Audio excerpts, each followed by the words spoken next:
See, the corpse had more life than Biden. For sure, actually. So, who is even running the country? Like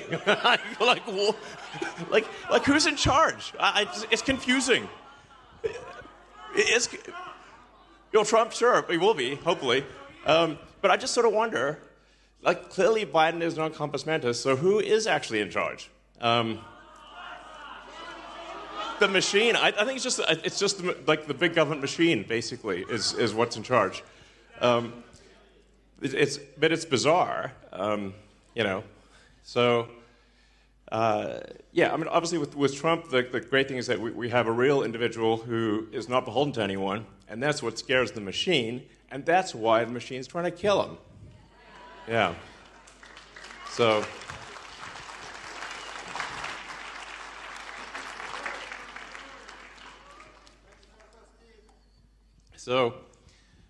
Yeah. Wild times, man. Wild times. I've had quite a few friends call me and say, you should definitely improve your security. I'm like, that's probably a good idea. I'm like, they're definitely going to try to kill you. I'm like, yeah, that's a good chance. They might try to do that, yeah. Yeah, exactly. If they shoot, they better not miss. So I'll find out who was behind him, not just who the gunman was. But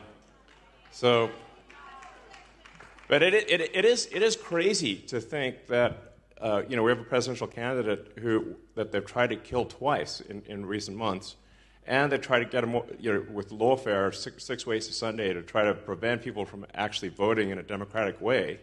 It's outrageous, really. What are they afraid of? Yeah, I think it's kind of the truth. I'd certainly encourage people, if people haven't seen the conversation between Joe Rogan and Donald Trump, that was super cool. I mean, I think for a lot of people, it's like, how do you understand somebody, and what they're about?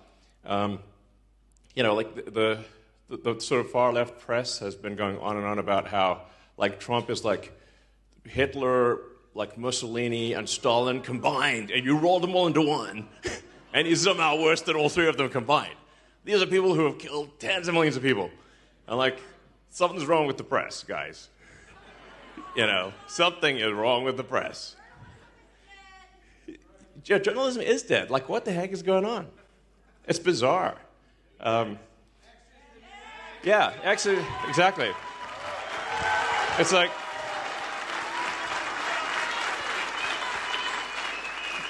I do think that old school journalism. I call it legacy media because it is kind of legacy media, because it is from a time when, in order to learn any news, you had to aggregate the news to some central publication, and then some editor would decide what people should hear, and then they'd print the newspaper with a lot of paper, literally, and then distribute that paper, and that's how you learn things. But you obviously don't need that anymore. You've got the internet, so anyone can learn anything at any time.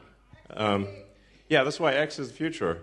It's citizen journalism, where you hear from the people. It's by the people, for the people. That's what it's all about.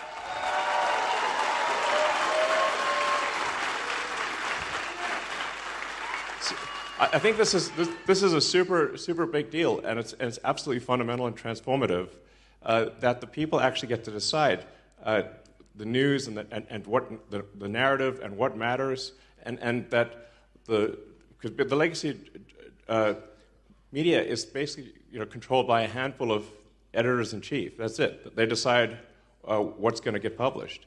That's why I really encourage everyone out there to write stuff on the X platform, and other platforms too. But citizen journalism is the future, and that's where you get to hear from actual experts in the field, people who are experts in any given industry, and you get to hear the rebuttal. So if somebody says something that's wrong or requires more context, people can add that. X has got community notes, which is great. So take community notes, I think, is got a very good batting average. It's not perfect, but it's got a very good batting average.